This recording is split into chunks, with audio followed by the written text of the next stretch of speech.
Okay, enough of that. So I'm a little early. I was working on something new, a countdown timer. I've seen a lot of streamers posting, things like that on their streams, and to kind of give people an idea of when, other than starting shortly, because that doesn't make a lot of sense. But yeah, hey everybody, how are y'all doing? I'm Brian. We're doing the this is our stream, my stream currently, because I'm the only one on it. This is the Breaking Down Security, bi-weekly stream, and as the discussions in here mention in the title and elsewhere, we're going to be doing some Try Hack Me. I've got some other things I want to talk about as well, but it's up to you. Topics of the day. If you have something, if you have something interesting to discuss.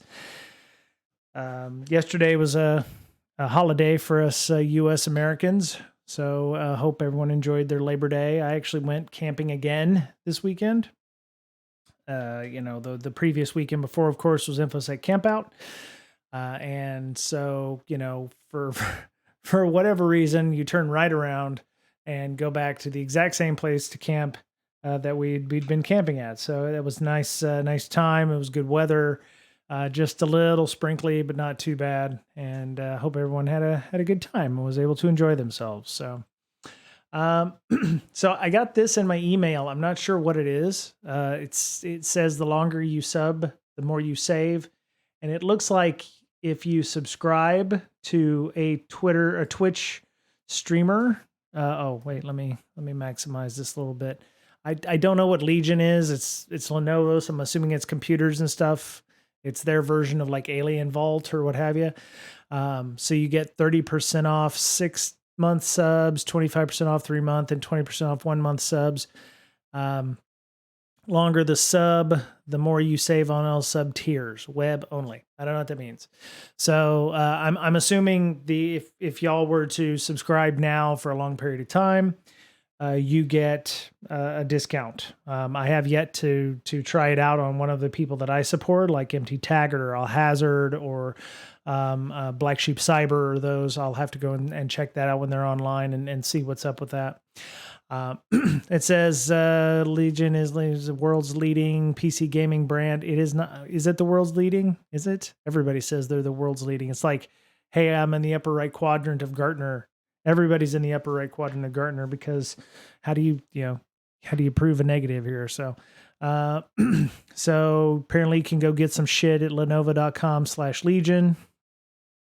Seb just doesn't support streamers and unlocks sub only perks for viewers like custom emotes, badges. Yeah. Okay. So, I mean, I do have some points and channel points. So, no pressure. If you want to subscribe for a longer period of time, that's fine too. Otherwise, I appreciate everybody who's subscribed so far. If you haven't, hope that you'll follow and potentially subscribe in the near future. So yeah, hope people will enjoy that. So, is my chat working? Test. Okay, good. Oh my goodness. Okay.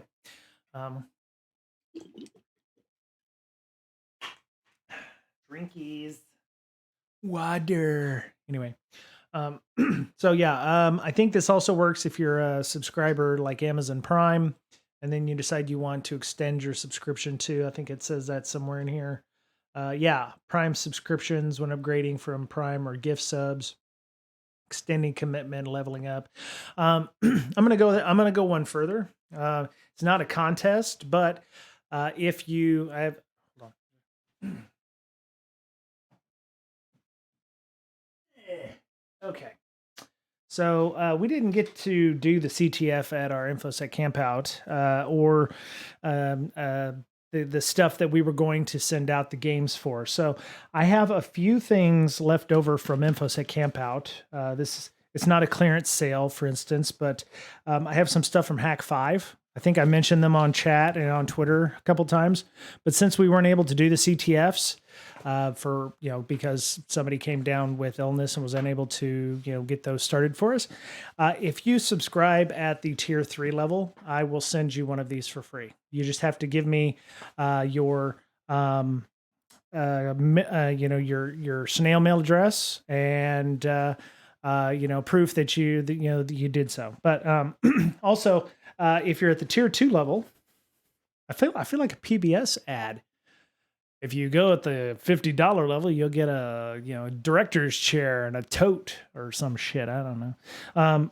So the other thing we got at the InfoSec camp out was the author Matt Burrow wrote these books. This book called Pen Testing Azure Applications. He signed it, so there you go. It's signed.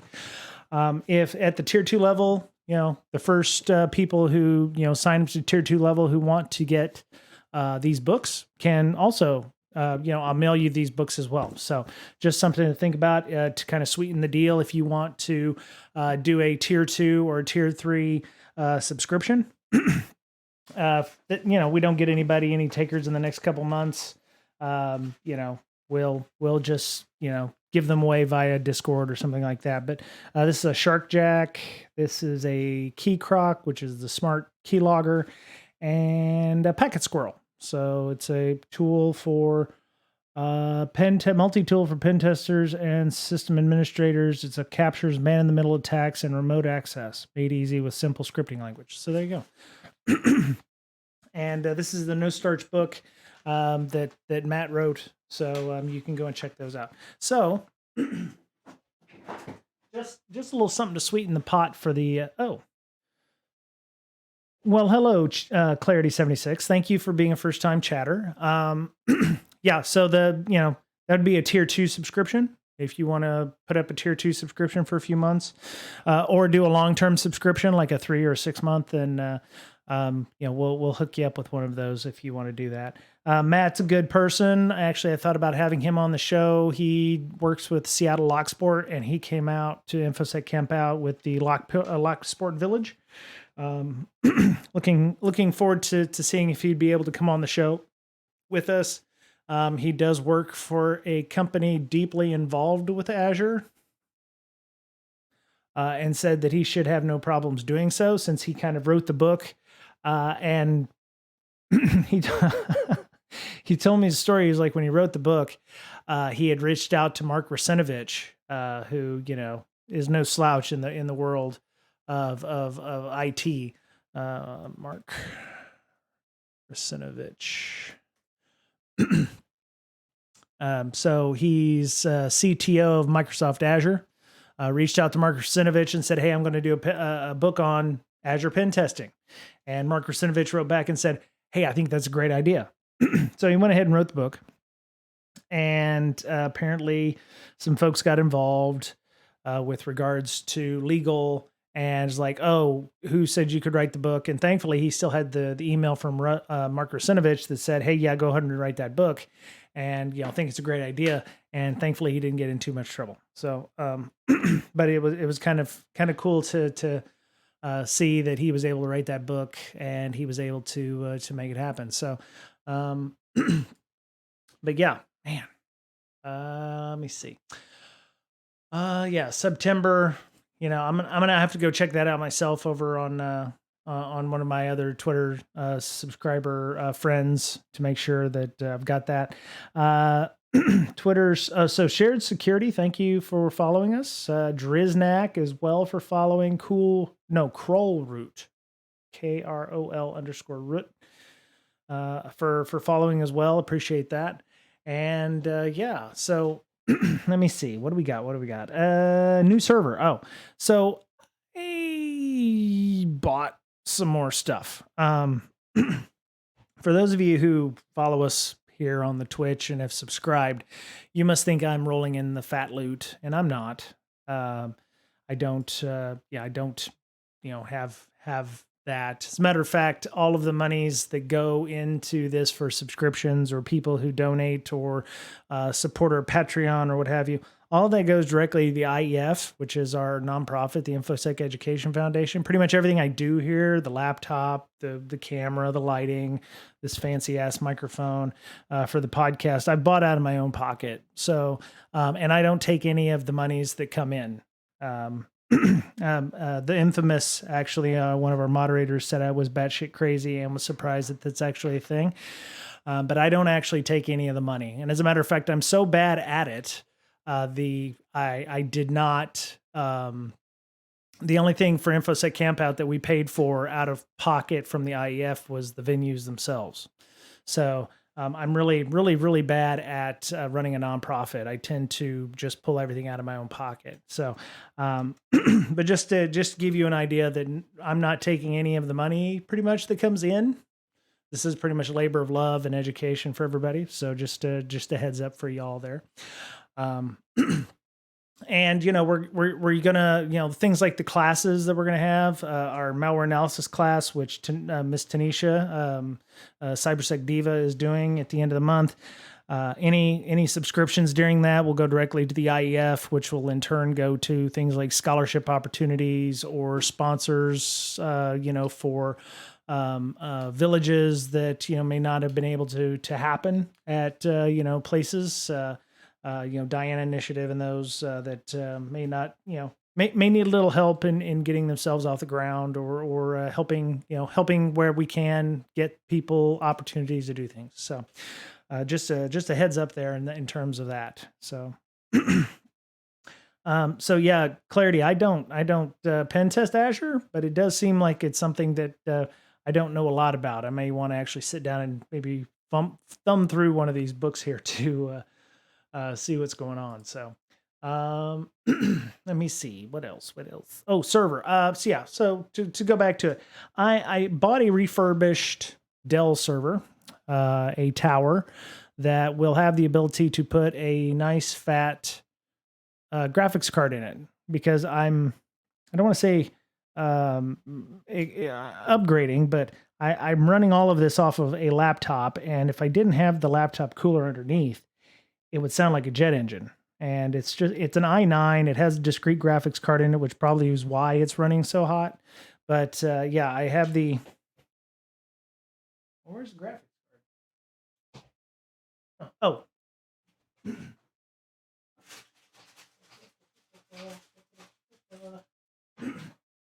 So I picked up a GeForce GTX 1080. There you go, right there.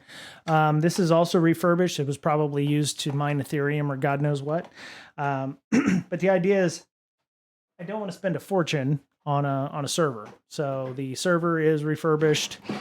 Usually they come from things like school systems that are outside of their warranties or support contracts. And I'm taking a big chance on the graphics card, but I'm hoping that will pay off.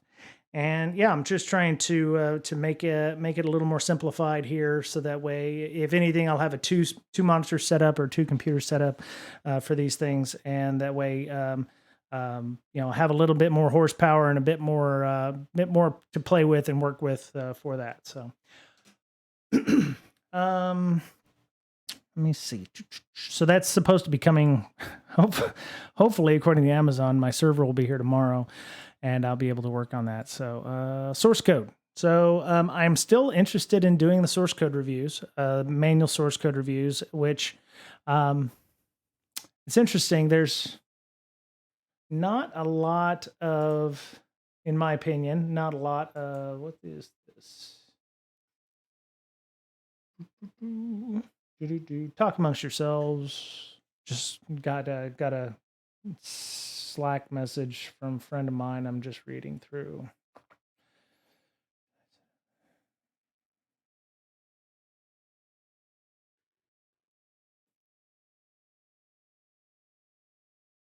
Right. Okay. So yeah, I'm still interested in doing the code review stuff. I was actually doing some review, some discussions, and trying to find how-tos. The problem is there's so many different code types out there. There's Ruby, there's Python, there's C++, there's C#, there's there's a ton of stuff out there. There's JavaScript out the ass. You know what I mean? Matter of fact, the game developer who wrote the Asteroidians game that we played at InfoSec Campout gave me access to his code repo, and I was playing around inside of that as well, because he was like, "Oh yeah, let's just let me know when we're going to do the code review, and I'll be on the call and we'll make sure that happens." And I was like, Okay, but it's not like I can just jump into that because it's not my first job at work. So I'm trying to find a good how-to on doing manual code reviews that don't start like, hey, download a bunch of fucking tools and run that on the code. The idea is I'd like to actually do a manual code review. The problem is I do see that there is a slight issue with actually knowing code or how to code. So what I was trying to do was maybe not so much start with code reviews, but finding a good how-to on like, stupid shit programmers do, kind of like common errors in C programming languages. So, or C++. Talking about initialization. So you've got, uninitialized variables or things like that. So, maybe we can go through and look at code from applications that are, wow, boy, I just lost 3 viewers all of a sudden. Boy, that sucks. Okay, well, looking at variables, looking at things, name hiding. Some of these things I'm not even sure about, so that would be, additional discussions we'll have to do. In this error, the identifier at the innermost scope hides any matching name in an outer scope. Okay. This could be intentional or not. So this is not a very well written article because, or if it is, then I'm just not grokking what the hell an inner scope and an outer scope is. So, there's going to be some additional research on my part, understanding what these are, making sure that, I'm know what's going on here. So, there's a for loop here. The int is the integer. You got an array here. There's the for loop starts right here. And, there's whatever was intended out of bounds results. Oh, okay.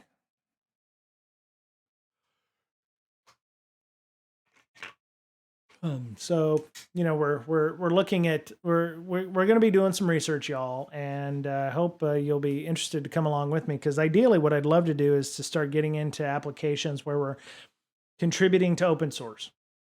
I'm not writing the code, but I can do things like, review the code to make sure it doesn't suck, or, hey, you've got a simple buffer overflow here. You should have found this, or this should have been found. Being able to file those bugs, maybe people can get along and get involved and go, hey, we should look at this, kind of a collaborative effort.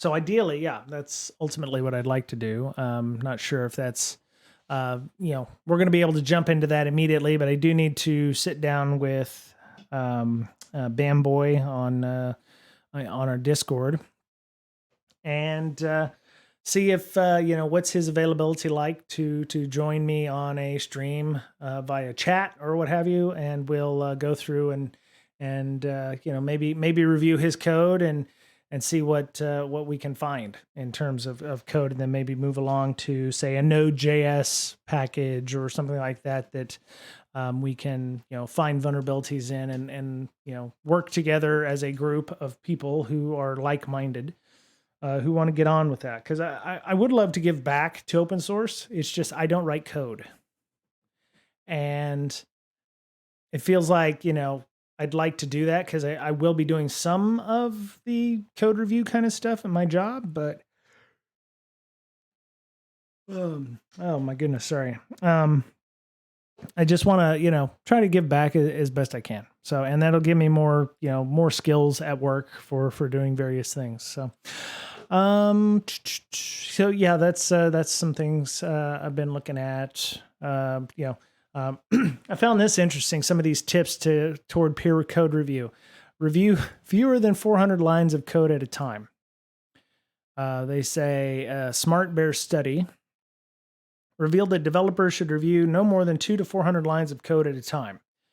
I'm guessing what they want you to do is just look at the diffs in an application, not like the whole code review line, for instance.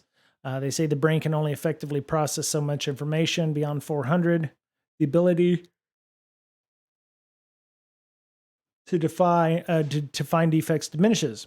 So they have this fancy ass diagram here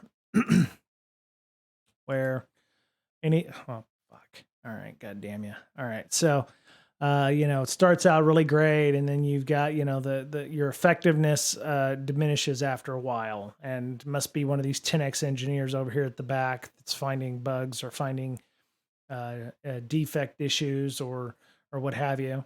But yeah, so whatever we do in an hour is not going to be a ton of work. According to this, no more than 400 lines of code. I would be surprised in an hour if we actually get through 200 or 150. So they say if 10 defects exist in the code, a properly conducted review should find between 7 to 9 of them if we're doing it correct. So that's an interesting metric, and I would love to see if that's actually a thing when we start to look at code, because people who write code, especially if they do it at work and for their hobby, are going to do the same things in their work code that they will in their personal code. In my opinion, it's the same, different car, but you're going to drive it the same way. For instance, this is true in my experience. It seems worthless after obsessing over it for a while. Yep. Clarity. That I'm glad there's another data point in there, on that. So I'm just looking forward to seeing if we can actually do something like that. It may be that, we have to maybe invite a developer on, or review what it takes to actually submit a bug before we start playing with the code and go, hey, look, I was able to find potential RCE. Hey, this is really bad. You probably should fix that. Well, you got to follow the bug guideline. Well, I just streamed that this was an RCE. So, all of the ones of people who watch our stream are going to see this. God knows what they're going to do with it. So, oh, hey, Kimisek, how you doing? Hey, glad you could join today. So yeah, I love that Castlevania icon that I've got. That sorry, it just gets me every time I see him walking. And yeah. So yeah, it's pretty good. You can be tempting to tear through a review, assuming someone else will catch errors that you don't find. Significant drop in defect density at rates faster than 500 lines of code per hour. See, it's my guess that, you wouldn't, ideally when you're doing a peer review, it wouldn't be, I would hope that the code that you're putting in, it would seem to me best practices would be like, hey, you write 40, 50 lines of code, then you check it in. You're not going to write thousands of lines of code and then check it in a day. I don't know if that's even, if that's something. I don't work with developers like that. So I don't know if it's somebody's like churning out thousands of lines of code a day. I'd have to also wonder if it's inverse. So, me checking 400 lines of code in a day, after 90 minutes is exhausting. Would writing a lot of code in the day mean that the more code you write, the least or the lesser quality it comes over time? I don't know. So yeah, do not review for more than 60 minutes at a time. Okay, well, it did say to keep it, 60 to 90 minutes, right? So now they're saying don't review for more than 60 minutes. God damn. Okay, so you run a 5K the day before, and now you're just tired as shit. So apologize for all the yawning, but oh, speaking of which, race the blurch. No. God damn, boy. All right. So, or beat the blurch. Sorry, I keep saying erase the blurch, but so I to add to the Carnation Washington connection, when we were out at InfoSec Campout, we saw the big open green area full of temporary parking spots, and we're like, well, why is that like that? And last weekend we saw signs out that said something called, beat the blurch. And I'm like, what the hell is a blurch? So I went and looked it up. And of course it's an oatmeal thing. Apparently Matthew Inman, the creator of Oatmeal and Exploding Kittens, lives up here in the Seattle area. And he has a running marathon 5K, 10K thing where you can beat the Blurch. And there's going to be various race highlights. There's going to be couches along the course if you need a nap. There's going to be burritos made out of donuts. And there's going to be cake at the end. But I can't go to that because I'm like, I can run a 5K. It's just I don't think I would do very well there. So I signed up for the virtual race registration. So I just got the email saying my stuff is going to be delivered. You can actually do a virtual, marathon or virtual 5 or 10K or half marathon if you'd like here. So I signed up for this. What I'm guessing is, so it's completely on the honor system, right? You pay them for the virtual race kit, which gives you apparently a beer cozy, a lanyard, a fancy ass shirt, and some stickers and what have you. Beer cozy.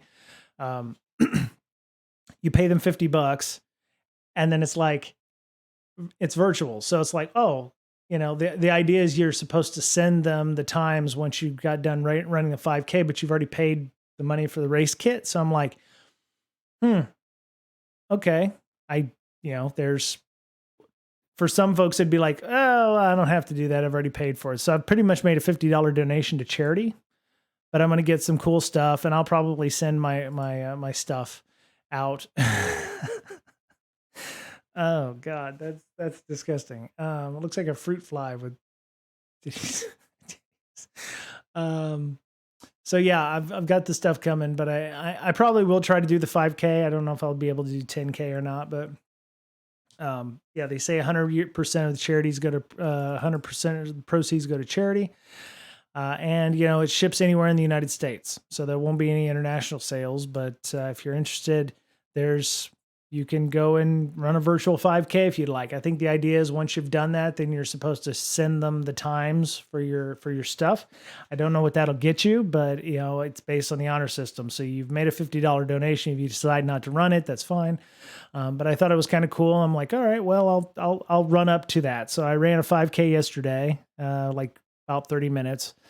I'm going to try running another one tomorrow at lunch, which I think I can do, and then probably run the 5K this weekend. So, it's good times, and I guess it goes to a good cause. So it goes to charity. I'm sure, wherever it goes, Inman is doing what's necessary to make that happen. So,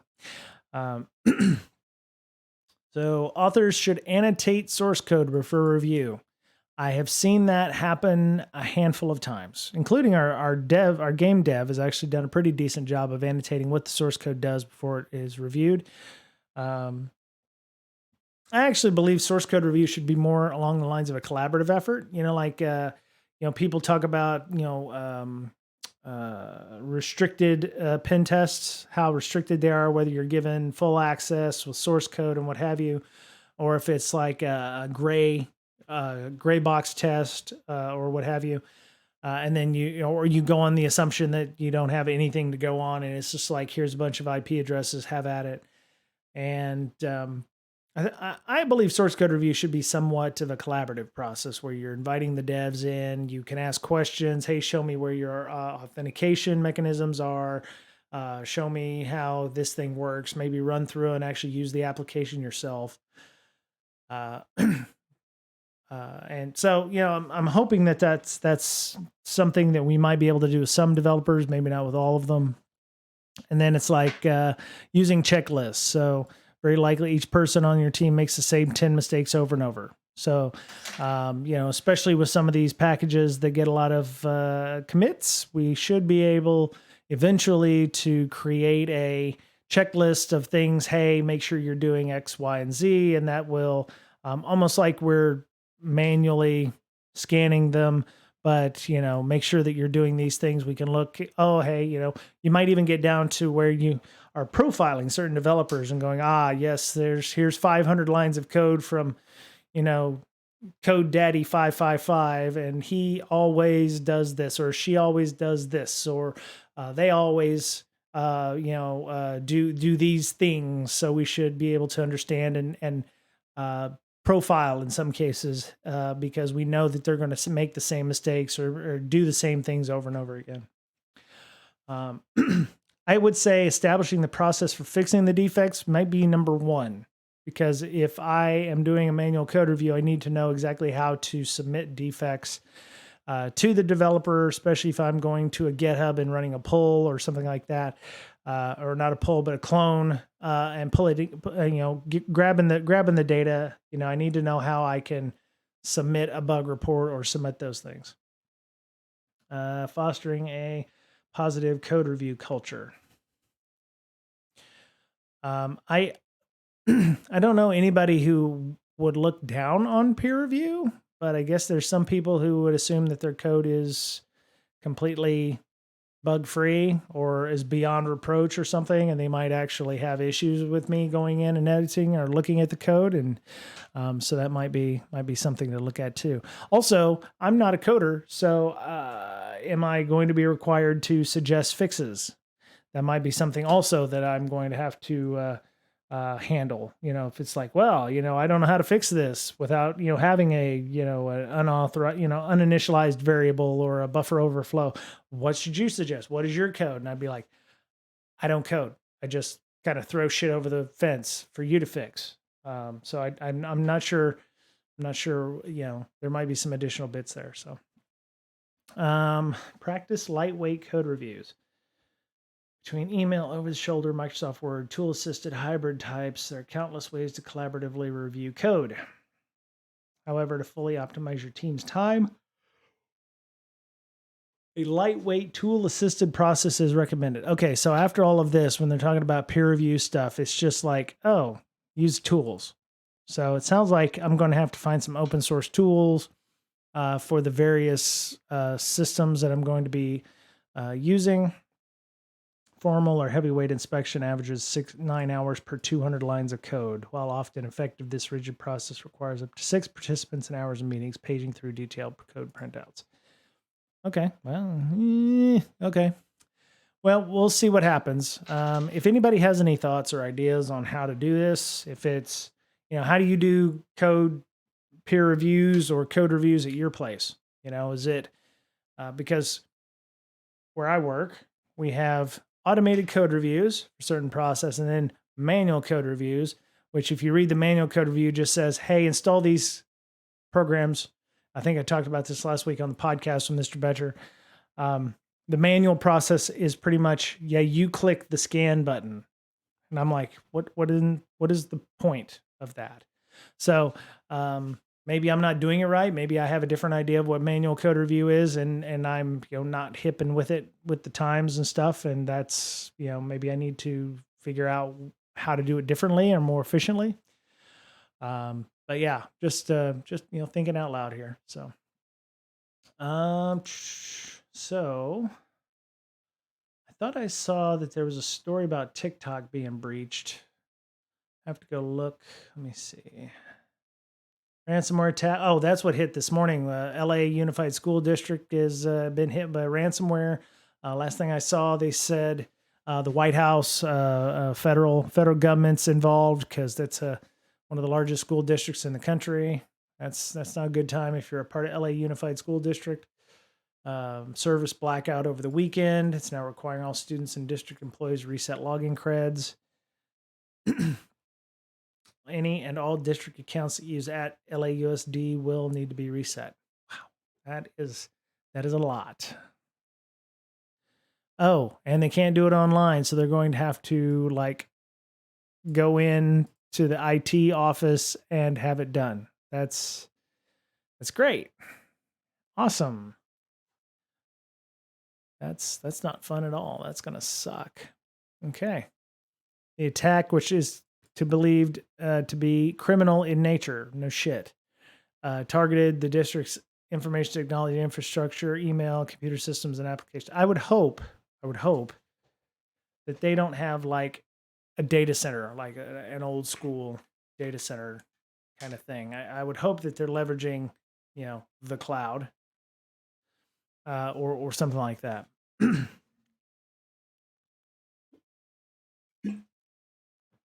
As of Tuesday morning, LAUSD Superintendent Alberto Carvalho said password resets were successful. 53,000 students updated their passwords. Wow. Okay, so they just added a one, or it's now winter 2023 or something like that. I would hope that they have better ways of doing that. That's got to suck. I mean, how many, how many businesses have to do 53,000 password resets?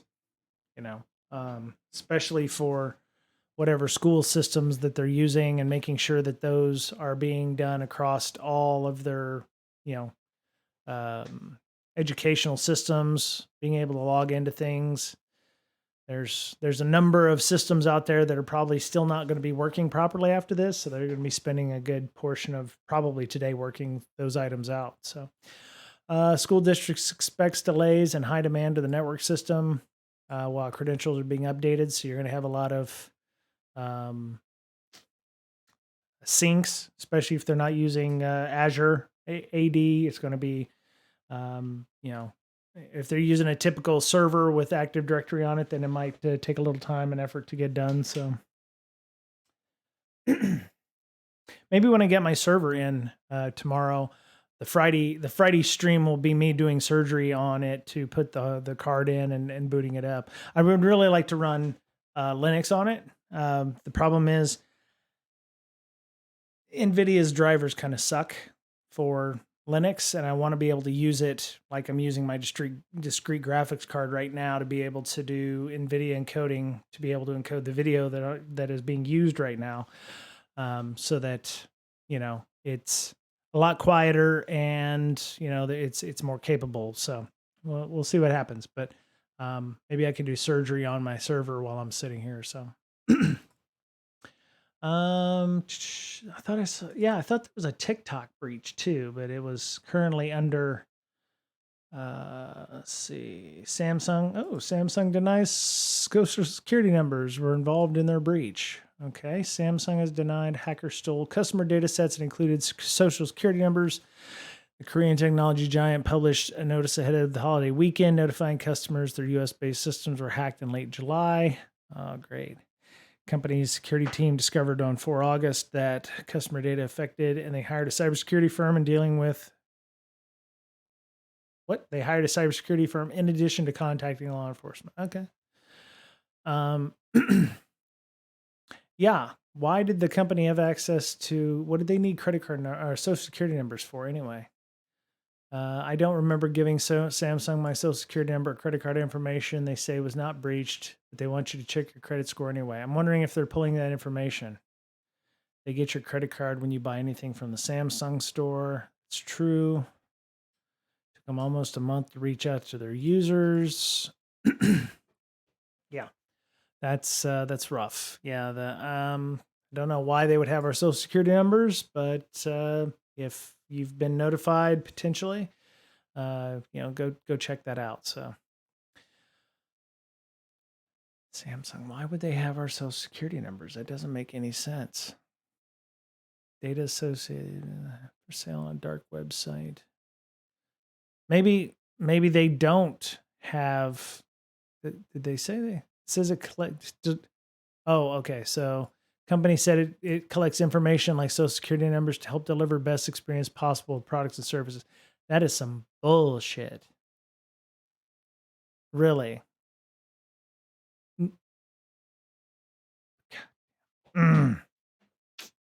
Yep. That makes me unhappy. Fucking marketing and PR people. It's like, we've kidnapped your children to help deliver the best experience possible with our products and services. Okay. Help me connect those two bridges that go to nowhere on that. So fucking companies, man. Again, you should not be storing data that you don't have a need to store any longer than there's a need to be. Yeah.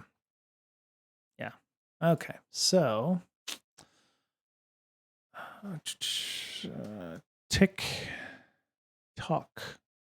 Nope. Huh. Okay, must have been something else there. So anybody watching anything good on the TV? I do have He-Man down there. That was not a typo. I do have He-Man in the list here. I finished watching Castlevania, which I thought was really good. I've been watching a lot of cartoons. I did not realize that the producer director of He-Man is the Kevin Smith. It said Kevin Smith, and I was like, oh, I wonder if it's that Kevin Smith from Clerks and Comic Book Geek and what have you. And it was in fact him who did it. So it's kind of interesting. I actually feel like I need to go back and watch the original, like first 2 seasons of He-Man or how many ever from the 1980s. So that way I can kind of catch up, but it's He-Man Revelations, which is on Netflix. And it's kind of interesting because I've been watching The Rings of Power with my wife. Kimisek, what's your thought on that? The Rings of Power. I want to watch it. I also want to watch the Wheel of Time series. I'm actually listening to the audiobook right now of the Wheel of Time. What's your thoughts on Ring of Power?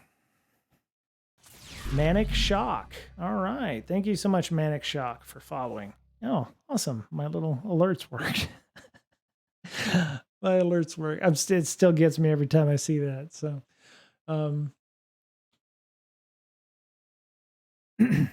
welcome, Manic Shock. And so let me see. Oh, adversaries actively utilizing PowerShell Empire. Oh, good. I'm glad that's a useful tool for the bad guys, created by the good guys. PowerShell Empire, of course, is a post-exploitation red teaming tool used to create stagers, connect to command and control servers after compromise. So the good guys have helped create a tool that the bad guys can use, which is nice. It's really great. It's really, really helpful that a tool like that can be given to the bad guys and used in awesome ways. Oh, good. So they've added the people's names who've helped create that. There are too many times where it is leading to a reveal and I already know what it is. Oh, so you've read the Silmarillion there, Chema Security? I listened to the audiobook, but I was less than thrilled about the book overall. Oh, I see. Okay. You mean good news, everyone. We found some metal. Yes, I know it's mithril. Great. Yeah, that's what it is. Oh, the more I listen to audiobooks, the more that I realize the narrator really sets the tone for the book. I think I tweeted that out the other day. I was like, it would have been nice if the book reader who's reading this, and I think this guy, let me see, Wheel of Time book 1. I think this guy and the lady who's with him doing the audiobook for this audiobook, Kate Redding and Michael Kramer. So Michael Kramer, I think has done all the books, right, including the prequel book, which you can definitely tell some years have gone by because book 0, his voice has kind of changed a little bit, and you could tell. Yeah, Michael Kramer, Kate Redding. Michael Kramer, I don't have a problem with him reading it, but you can automatically know who a bad guy is in the book because he goes from, yes, Rand was sitting there watching the flaxen-haired girl when the guy walks up, and the guy says, yes, evil, yes. And I'm like, okay, bro. I know that guy's bad because you've gotten to Sinister Voice, yes. It's like, pardon me, do you have an apple? And I was like, I know he's the bad guy. Why are you, because if it's anybody else, then it's like, oh, yes, pardon me, would you have an apple? And Rand's like, yes, no, I don't have any apples. I'm like, okay, not a bad guy or somebody who doesn't matter to the story. You haven't, you don't need to change anything. Actually, days like today make me wish I'd stayed up in the Seattle area. Why is that, Kim? Is sick? Why? I mean, it's about 80 degrees. It's kind of nice here, and it was really nice last weekend. But is it because are you in Northern California where it's either fiery or it's hot as balls? So yeah. Anyway, but But yeah, it's just kind of funny because you listen to the books because I'm may or may not have the books in a format that didn't come in Audible format, and it's just funny to hear them talk, especially Michael Kramer when he does the books. So, um, well, you're in North Las Vegas. It's 112. That's in Vegas temperatures. That's like 80 here, right? So 112. No, I'm just kidding. Even for Vegas, 112 is hot. So that I fully sympathize with you. It's a dry heat, maybe. Yeah. Well, hot is hot. 112. Yeah. Either way, is still gonna suck. So, oh, it's about time. God damn. Okay. Yeah. Okay. Yeah. No, you're not going to go outside in Vegas in 112, not this time of day. So, close that. So yeah, if anybody has any good examples or books written on how to do proper code review, then that's fine. Steaming chicken and roasting chicken will still cook it. Yeah. Yeah. Wow. Yeah, that's so Kimisek, do you barbecue? Because I don't not have a time where I barbecue up here in Seattle, and we have temperature swing. It'll go down to the low 30s, or some days it'll get down to like 15, 20 degrees Fahrenheit here, up to, and including about 90 to 95 in the summers. And I don't have a time where I don't barbecue. Do you ever have do you have a time when you don't barbecue? Is like during the day, or do you smoke things? I mean, is there a certain time of day where you, I would say people get used to the heat, but not at 112. That's still hot regardless. So, PowerShell Limited, nation state actors for APT operations, Empire's CNC traffic is asynchronous, encrypted, and designed to blend in with normal activity. Yeah. So this is Cybele. So this is a write-up of how the bad guys are using PowerShell. Let me see if Sockvel's week 25. Week 25. That's the sinister. That's sinister bad guy stuff. Sinister talk. So let's see. Nope, still week 24. Okay, I think it'll probably come out on Thursday or so. I've barbecued midday, summer, and evening in the winter. Definitely no goes here. Oh, okay. Okay. Yeah, I'd imagine it gets pretty cool at night. Most days in summer are no-goes at all for outside cooking. I would imagine potentially you could get a smoker or something that would do a long cook or something like that, where you would, be able to, set it outside and leave it, and, 225 for 8 to 10 hours, 112 degrees would, keep it sustained a lot easier than it would be if it was, 15 degrees Fahrenheit outside in the wintertime. But that's just me. So this looks like a good write-up here on Vegas nighttime lows tend to be higher than Seattle daytime highs.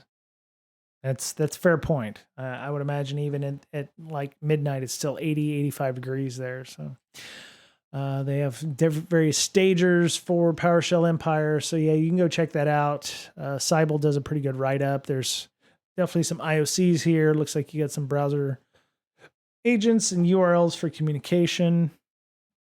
They further obfuscate the shellcode. After you've decoded the encoded shellcode, you can see what they're doing there.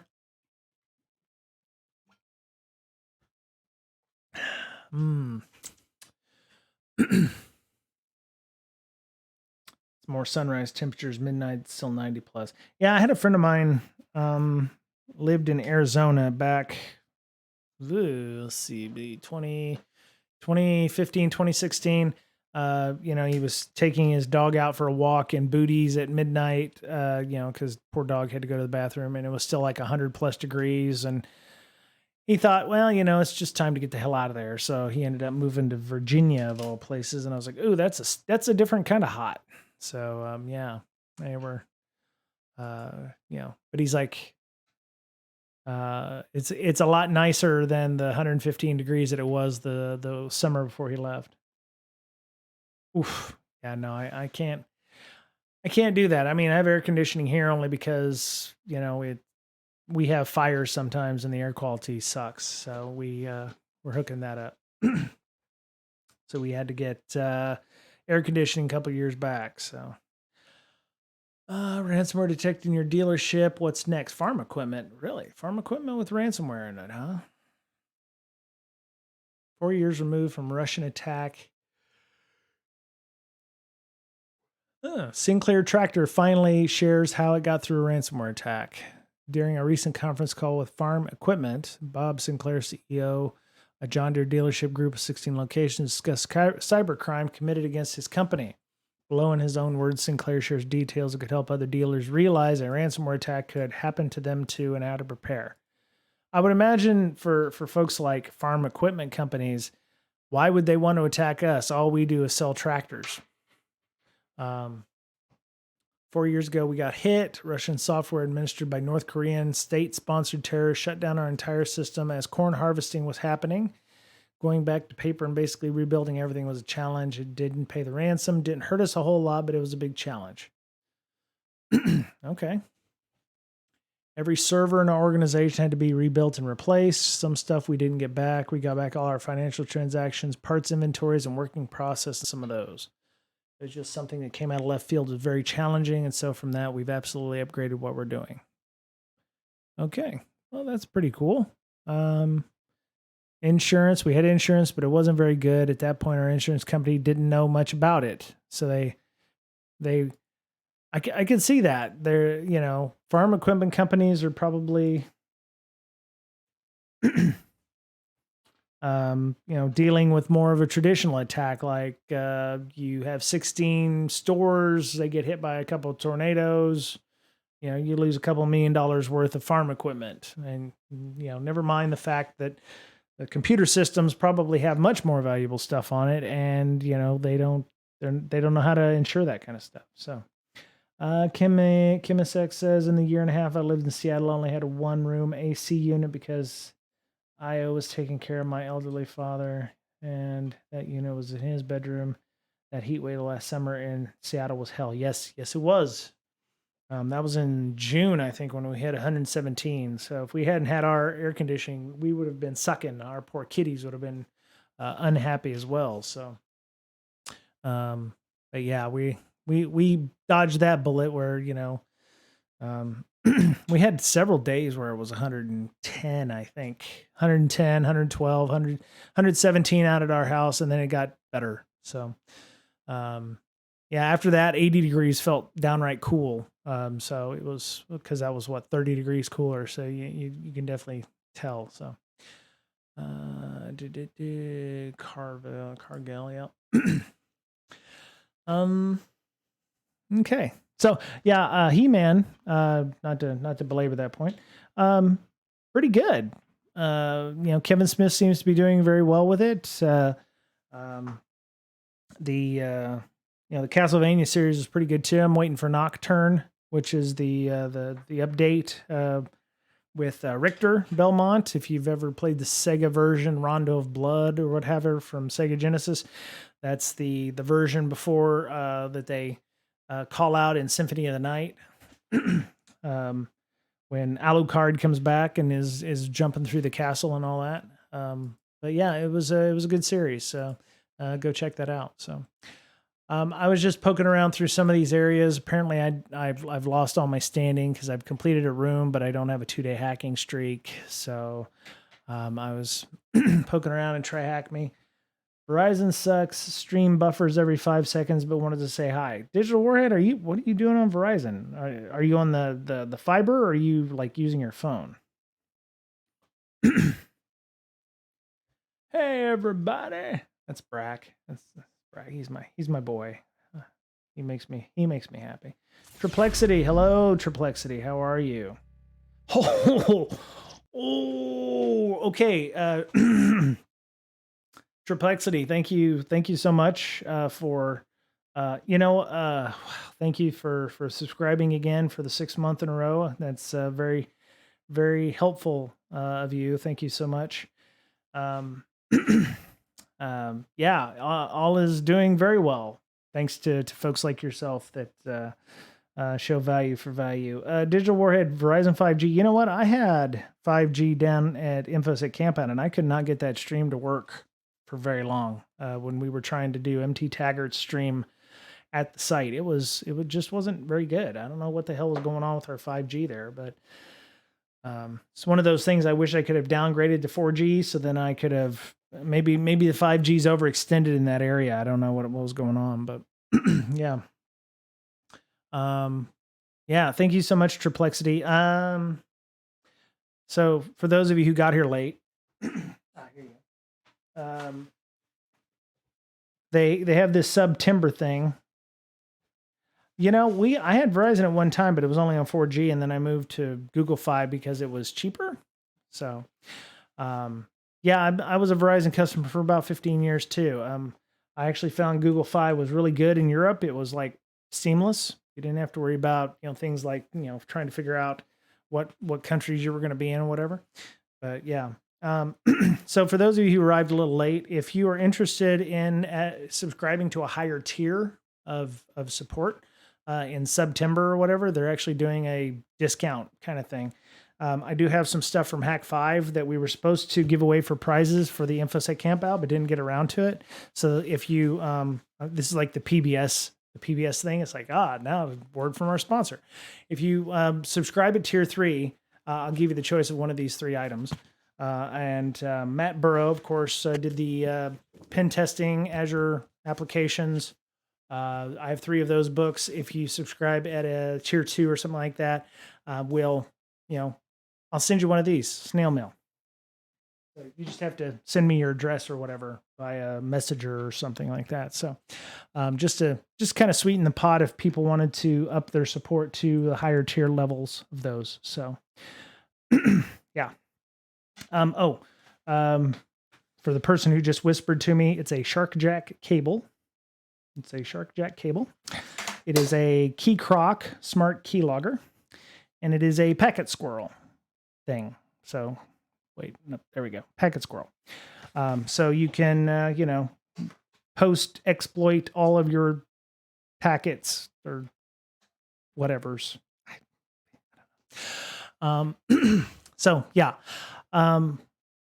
So, by the way, for those of you wondering if we're going to do InfoSec Campout next year, I haven't made a decision yet.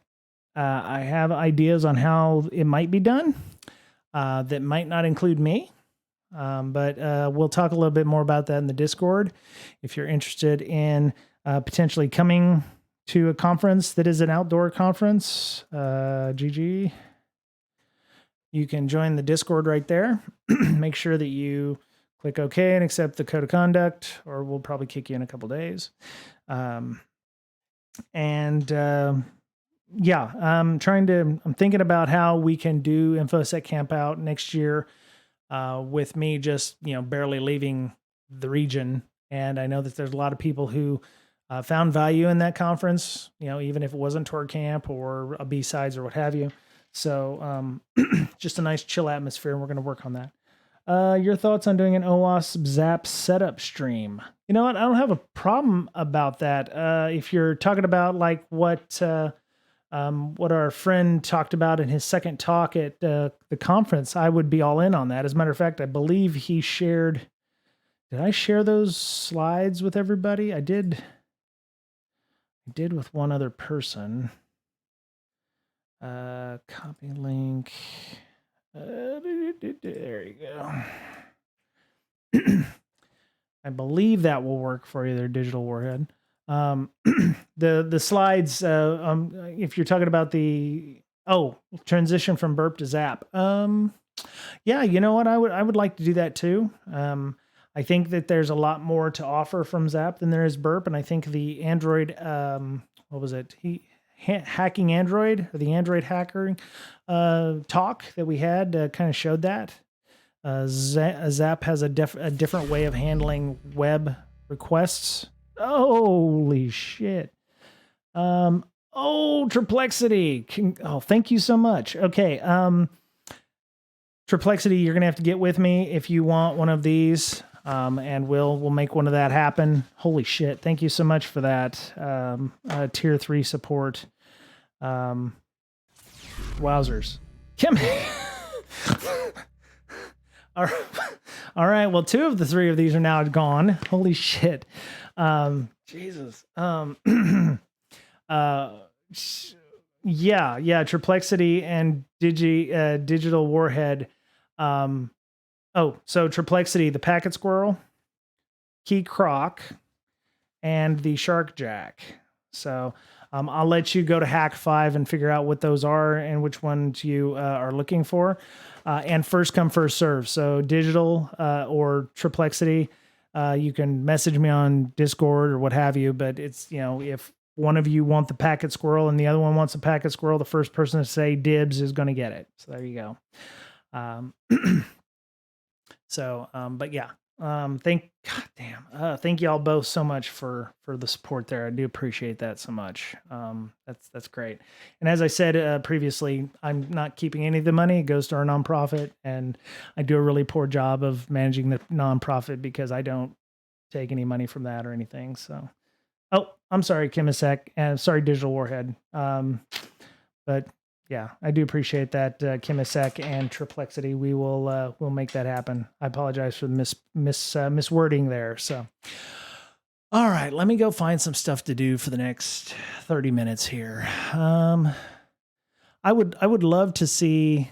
Yeah, see, they have a burp suite. I would love to see an OWASP Zap like one here. Introduction to pen testing, cryptography, threat and vulnerability management. I read something just recently about threat and vulnerability management, and it makes sense. The gist of the tweet was that vulnerability management it doesn't solve the problem. It doesn't solve the underlying problem, because the real problem is you're not patching, or the real problem is you're not, doing proper hygiene, or, they do have a Zap room.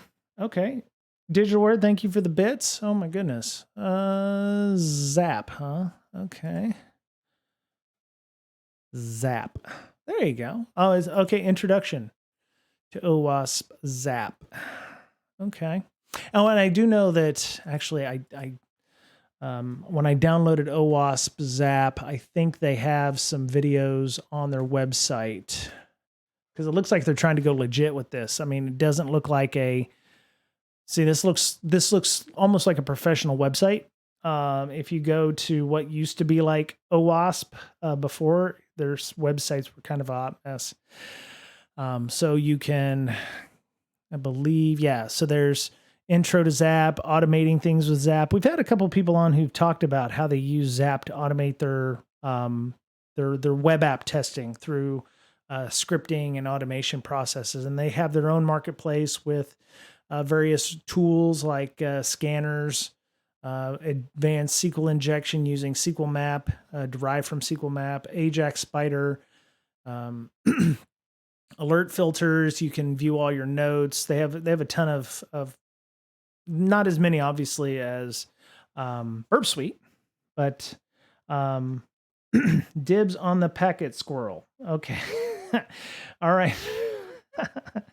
All right, Triplexity, the Packet Squirrel is yours. There you go. Well, I'll get those shipped out. So Triplexity.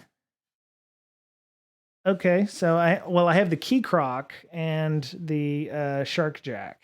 So yeah. I didn't get a Bash Bunny at the time. I should have gotten one of those too, but yeah. Kimisek, let me know. Oh my goodness, a hype train. No, nobody gives me a hype train. I wouldn't hate on it, but it is what it is.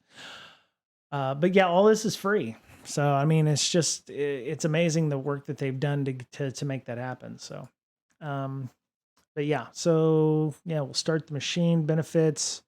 So they have everything translates to HTTP history. Thank you, Digital Warhead. Another 69 bits. Oh, no.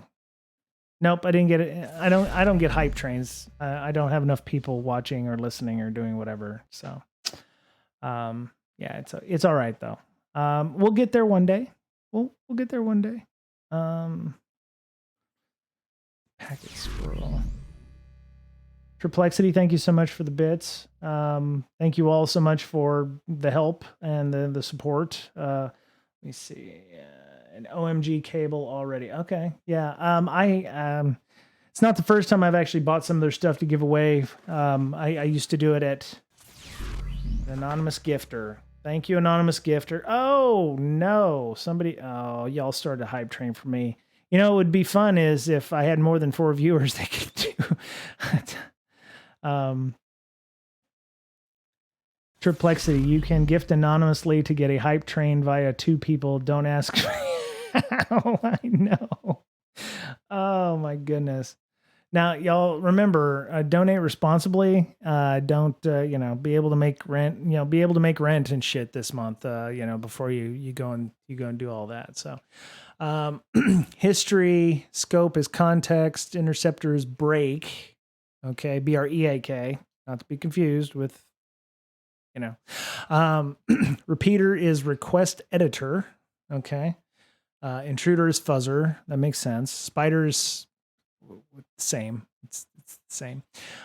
Scanner, active scan, and then BAP store is BAP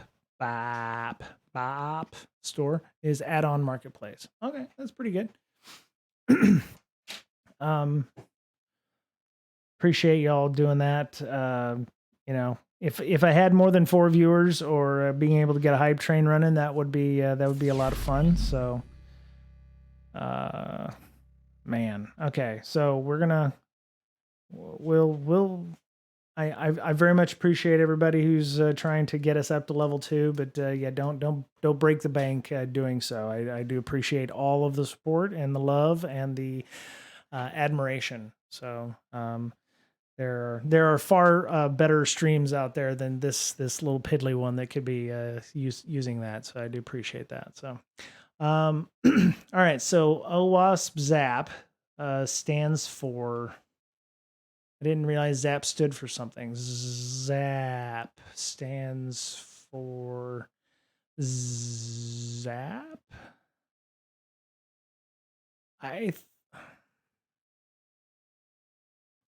We'll be using OWASP ZAP against the damn vulnerable web app. Please feel free to deploy your own instance and follow along. I've been grinding for about 6 months, 7 months now. And I understand we're very niche. And we're no MT Tagger. We're no Al Hazard. We're no Black Sheep Spicy. I'm not Black Sheep Spicy. But it is what it is, and I appreciate everybody who does come and spend a little time with me every day. So I just, I'm glad everybody is okay. I'm gonna have to go and see ZAP web proxy. It stands for Zed Attack Proxy. I knew that. I knew it was Zed, but yeah. Join this room. Oh, okay. You have to join the room first. So. There we go. Yeah, my RNG always kind of sucks with that. So, all right. So there we go. Zed attack proxy. All right. Connect to the TriAcme network and deploy the machine. Once deployed, wait a few minutes and visit the web application machine IP. All right. Start machine. Yeah, ideally, when we get the server set up and everything, I'll run a good majority of that stuff on that because it's a dual 8-core Xeon. It's a proper workstation. I've got my laptop here is a decent enough workstation, but it's not the same. It's only like a Core i9, so it only has about 8 to 12 cores. But this is it's like 2.67 megahertz. With 64 gigs of RAM, it's going to have a nice fat 12 gig graphics card in it. I'm just hoping that the graphics card lasts longer than Ethereum did.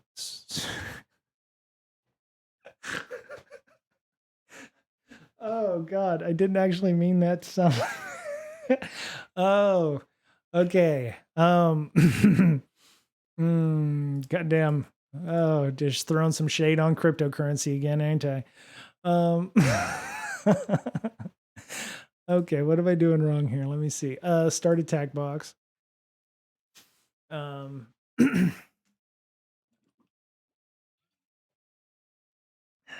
see if I really wanted to do it right. I think you're right, Triplexity. I think I could just log in with my second Twitch account and then just keep giving myself bits and shit. So, um, okay, so we're gonna visit 1010 45 7 1010 45 7.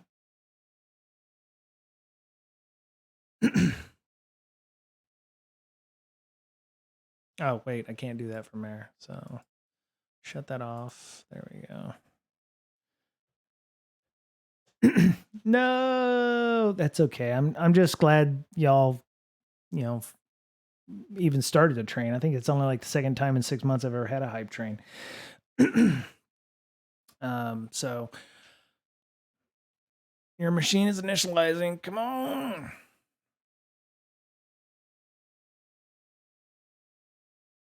No answer needed. Oh, okay. Well, that's correct then. Disclaimer. Oh, this is the one where it's like, it's a great tool that's totally slept on. I prefer it over Burp, but the documentation and support is microscopic compared to the Titan that is Burp, of course. Burp has some extensions and features that Zap doesn't have. As example, Zap is unable to perform login timing attacks. Burp can. If you wish to learn more about login timing attacks, you can check out the Try Hack Me Room hacker note. Zap can be used as your go-to tool to start web application testing, but it should not be your only tool. Zap is just one of many tools under your hacker utility belt. You need a rig with 120 million fans if you want some real power, not a laptop.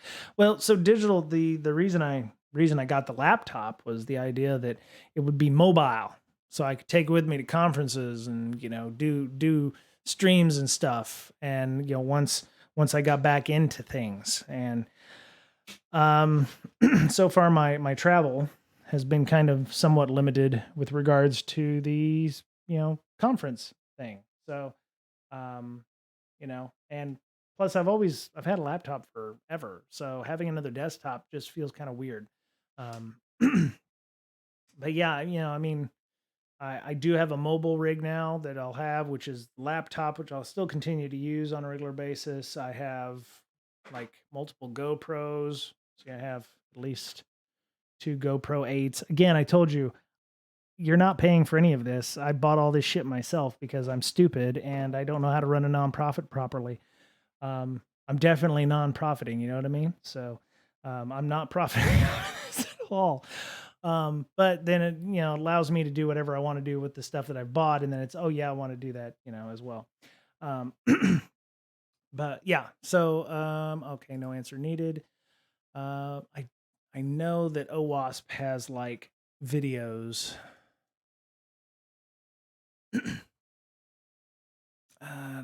Core project. I just saw them the other day. It was like, oh, is that the quick start guide? Nerp. Install and configure desktop UI. There's like a series of 10 videos. There it is. Zap deep dive series of longer videos, Stackhawk Zap tutorial videos. Here they are. So oh my. Where are we going? Oh, okay. So these are the Zap tutorial videos that I'd found the other day. Don't mind if I do, Triplexity.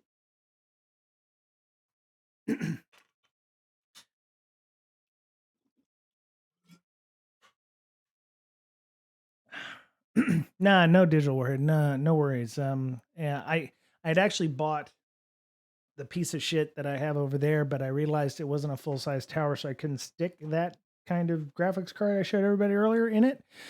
You have to get a low profile card, which really hamstrings you in terms of the power that you can get into them.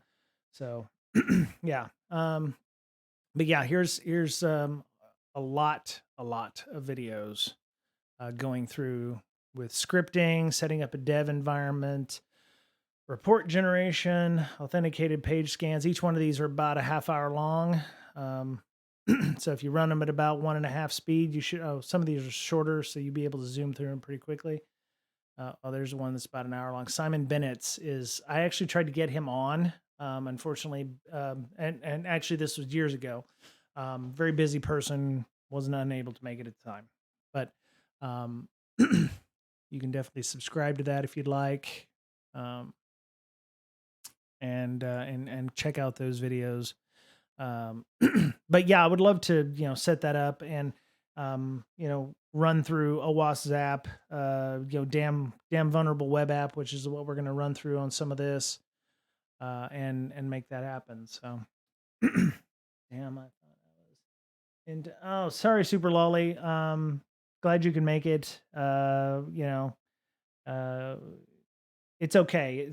I'm not so much early. I actually would have started at 3 o'clock my time, which is about 90 minutes ago, but my meeting went over at work, and I was like, I gotta be at the place that pays the bills still currently. So, um, thank you, Tachanka the Savior. I do apologize if I've ruined your name. Thank you so much for coming in and hanging out. Um, we are talking about a bunch of stuff. I was looking through OWASP Zap. Digital Warhead and I went to a conference just recently where somebody was showing the virtues of OWASP Zap over Burp in terms of doing like Android testing on used to be people would have to have phones that were unlocked to be able to do Android app testing. And this guy, awesome guy, he was also our DJ at the conference, was telling us how OWASP Zap is actually better than Burp because it's like a transparent proxy, which Burp is not truly a transparent proxy, if memory serves. And he went through and he had a PDF of his slides that I've given to a couple of people. I'll have to make sure that he's okay with giving them out on how to set up an Android lab for testing. I think he was using like BlueStacks or the Android Studio VM setup, and proxying all the traffic through Zap to make sure that you're doing the needful there on that. Still a pain in the ass to test iOS devices. When I was working at the company previous to this, we always had a handful of jailbroken iOS devices, so that way we could actually do proper testing on the network. Had no such restrictions with Android. So that was just something that we always had to deal with iOS. It was like, don't update them. Wait for the next jailbreak to happen. And then that one company came out with like I forget the name of their company, but they got sued by Apple, and the courts in favor of the company, where they could give out the ability to have their jailbreaking devices. So disclaimer, no need. Okay, installation. OWASP Zap has a handy installer for Windows, Mac OS, and Linux systems. Yes, I have that already installed on my local system here. ZA proxy download. We already went there and looked at it. They have a 32 and a 64-bit installer, a Linux installer package, Mac OS. The only thing I don't like about Zap and Burp, it's the only reason I have Zap or Java installed. Super Lolly, Android emulator isn't good enough to do app testing. That's probably not true in that respect. I think there's connecting to THM's world's better when you do it through OpenVPN and a Kali. That way you can use the actual OS rather than the crappy browser. Yes. Digital Warhead, I'm working on that. I do have Open VPN. Well, I had Open VPN installed. I'll get that set up again and have my keys regenerated and all that. Super Lolly, Android emulator, you can use it. The one that I was using, what was the name of it? Not BlueStacks, it was something else. I have it installed on here, or I had it installed on here before I blew away my laptop. But there are options there, but there's little peccadillos in each one of them, right? Android Studio is not exactly the easiest one to set up, but BlueStacks or one of the other ones like that, they're okay. I mean, iOS is probably the one still a pain in the ass. Any of the ones that will allow you to sideload an app or put the APK um, on the VM itself for Android testing is probably all right. I mean, even Windows 11 Insider builds I think has like Windows for Android, which will run Android for Windows. Yeah, so Windows Subsystem for Android is available if you're running an inside version of Windows 11, but you have to use the Amazon App Store for that, which is a pain in the ass. So that's something you can definitely do as well. But yeah, you can proxy all the traffic from the Android VMs to that. I think I had both Try Hack Me and Hack the Box's OpenVPN credentials on my box at one time here. I just need to go in and regenerate them digital. And you're absolutely right. It is a lot easier to use that with a Kali or a whatever your favorite one is. But yeah, Zap or Burp are the only reason I have Java installed in my box, which I hate that. But I don't know why they thought Java was a good idea for intercepting web stuff, but it is what it is. So completed because I've already installed those. Performing an automated scan. Let's perform an automated scan. Click the big automated scan button to input your target. Let's see. Did they install Zap on here? Let me see. Web. Yeah, they got Zap. Okay. Yeah, no, for Digital Warhead, the OpenVPN option is definitely the nicer option.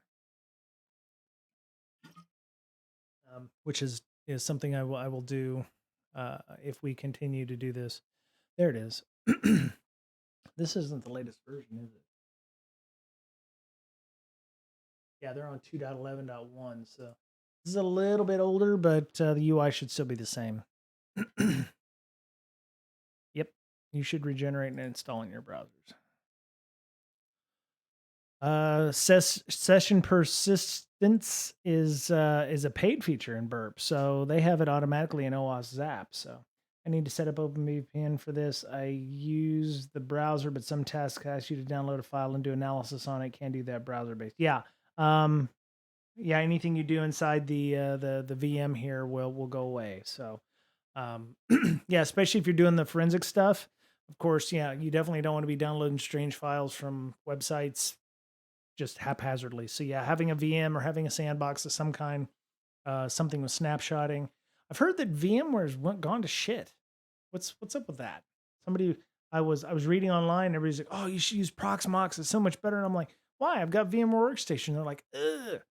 And I saw like Jake Williams or somebody had said that their snapshotting is a just garbage now, and I was like, that doesn't make me feel good because I've been using VMware Workstation since like version 4, something like that. So night and day. So Digital Word says night and day difference from using the browser. Plus, you can customize your VMs to your liking with your own tools, 100%, and also do snapshotting. So you can back your shit out when you mess something up or you've installed something or configured something wrong. Yeah, I mean, technically you can do the same thing on the browser based versions, but it's you're going to lose everything, including config files, or you were working on something here and you've screwed it up and you had to back it out. So yeah, it's definitely a better option. So yeah, so there's all kinds of fun tools in the marketplace, not the BAP. Obviously, there's some updates. They got 2.11.1. All right, so we're gonna close that, and we're gonna go automated scan. Yep, and then click the automated scan. Input your target. So which is the tool? What are we going to be scanning? Let's see. Traditional spider scan. So you just pick a random site. Okay, well, I'll pick one that's used to being kicked around a little bit.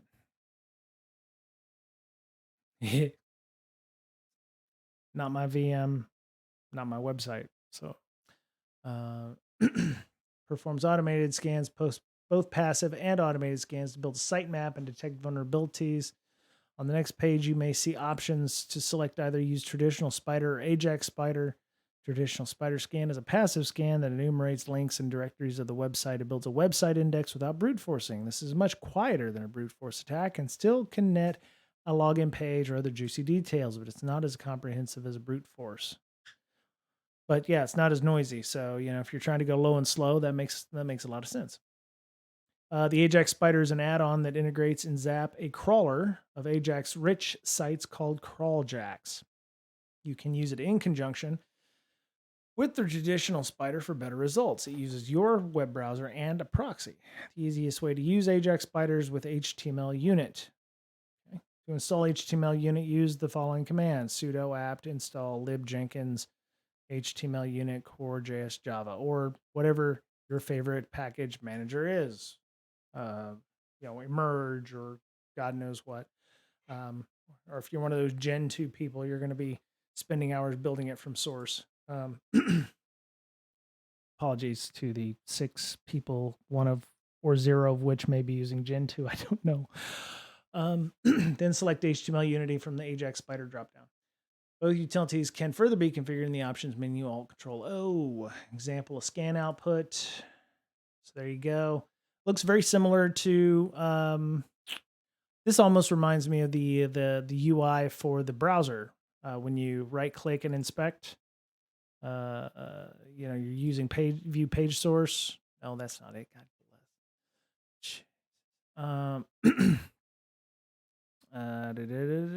bless. Inspect. There it is. So you've got inspect. You've got your you got your doc types over here. You've got all this stuff here. Your styles, your layouts, your events, your DOM breakpoints. I mean, a lot of it is still the same. A lot of it reads the same as a Burp Suite. You have your directory structure here. You have your history and your search results. This is the errors in the application. I don't have DVWA running. That would be why it doesn't work. Hey, YTT Retro, you missed a lot. So we've had 2 people who took a couple of our. That's it. Oh, yes, I did commit a felony digital warhead in the state of Missouri by hitting F12. I apologize to Missourians. You'll have to scrub your computers and format RF dash ARM-RF star as root. So Triplexity and Chemisec picked up 2 of these 3 items by being tier 3 subscribers. So I appreciate them. YTT, we also got a hype train thanks to some very generous, very, very generous folks who are watching here today. YTT just got fiber in her house, so she's got like 5 gigs symmetric. Somebody just came and threw a fiber cable at her, and she's got all the magic now. She can own all the things that much faster now. So yeah, don't humble brag there, YTT. I mean, some of us don't live in cool states that allow for 5 gigs. So oh, I okay, I read that as like Symantec or something like that. So ugh. It's all the lights. It's all the pretty lights. Yeah, 5.4 Symantec, and I was like, what? Okay, no, symmetric. You're probably the only person on that fiber trunk. Is it a trunk? Is that what it is? But yeah. Yeah, I live 2 blocks at my house in San Diego from getting 5 gigabit plus internet from AT&T. They were like, "Oh, sorry, your apartment, your address in San Diego is, just outside of our range, but hey, we'll offer you 50 megabit for up, 50 down, 4 up for, the same price." And I was like, "Y'all can just, GTFO for that." So I'm going to have to figure out a creative way to. I mean, they'll still give you gig if I go with like chartered cable or some shit like that, but yeah, I can't get gig speed fiber at my house in San Diego. So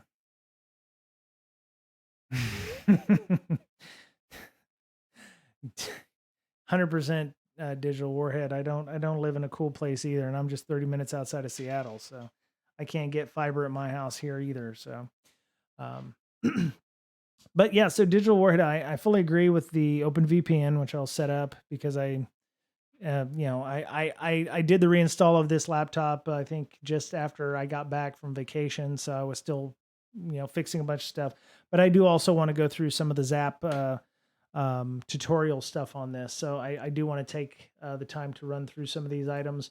Let's go look at some of the Zap N10, all day DevOps Zap N10. Scroll down here to the bottom. All day DevOps. Okay. Software supply chain, CI/CD, DevSecOps. Oh, okay. So this is a DevOps. So all day DevOps returns November 10th, 2022. So looks like some kind of conference or all day stream or audio event. There you go. Happening in 24 hours. What? Oh no, I'm sorry. It's 24 hours of okay. November 10th. Don't know where I'll be on November 10th, but I'll put it on my calendar. So Sonatype. Oh, okay. The OWASP Zap forums. Okay. The desktop e-manual.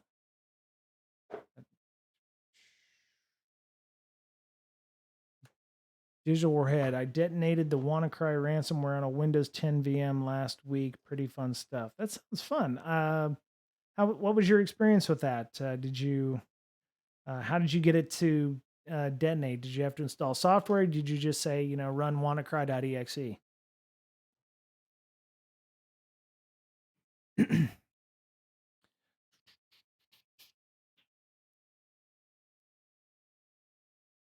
No, thank you, chatbot. You're not Turing complete. I can recognize that you're a chatbot, so you do not win. Desktop UI overview. Okay. Desktop interface, deep dive, 31 minutes. See also getting started introductions. It was nerve wracking. What? The class I've been doing has a repository of it defanged with the extension changed. Okay. Okay. Oh, yeah. Just as an aside, we are going to have our malware analysis class at the end of the month. Tanisha, CyberSec Diva, is going to be running that class for us. Why am I red? Why am I red? Why am I yellow? Green. Okay. I must have. Yeah. So at CyberSec Diva. So we're going to have a class on malware analysis and some reverse engineering stuff. Maybe I'll suggest walking through some of the code and stuff just to see what we can find on that. Let me see. I have to go get off my feet because I'm old. I'd like to thank Manic Shock, of course, for joining us and following. Appreciate the follow there. Let me see. Schedule clips, chat. And, oh, okay. I've been learning Remnux. Yeah, I think I want to say we're going to use Remnux in the class, Digital Warhead. So yeah, looking forward to that.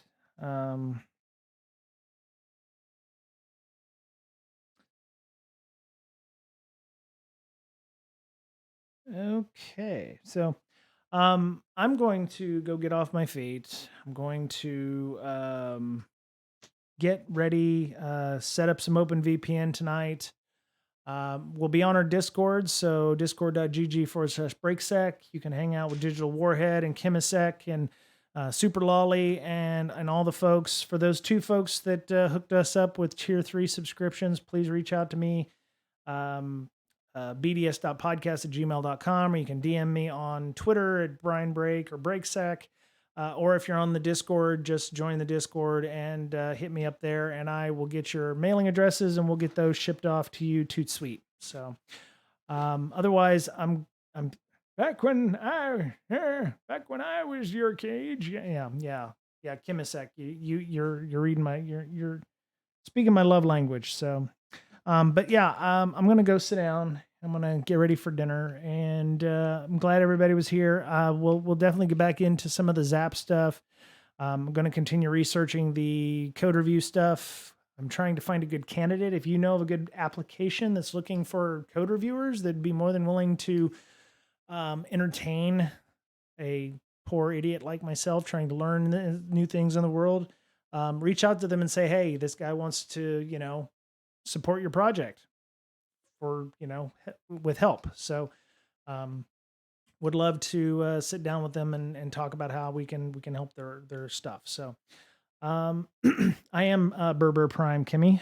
Thank you so much.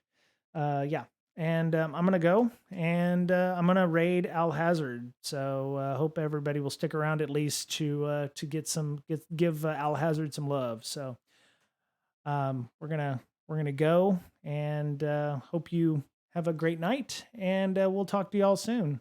So we're gonna raid him in 3, 2, 1. Bye, y'all.